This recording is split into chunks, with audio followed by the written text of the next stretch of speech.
На поговору в німецьку вас можу спитати о ваших слабых сторонах. Долежите тоді не відповідати, що ви сте прилиш перфекціоністи, а не можете си докончити свою працю, поки то не буде зроблено ідеально, protože je to moc špatná odpověď.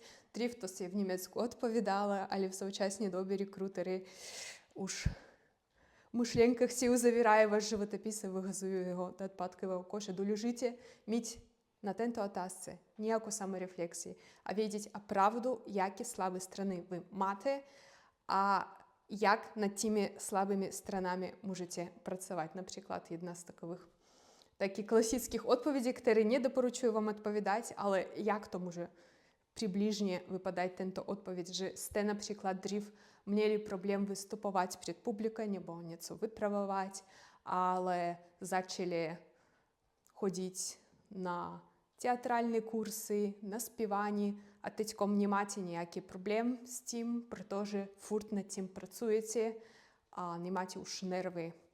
Także doleżycie proste ukazać waszą stronę, a ukazać jak ste i zlepszujecie.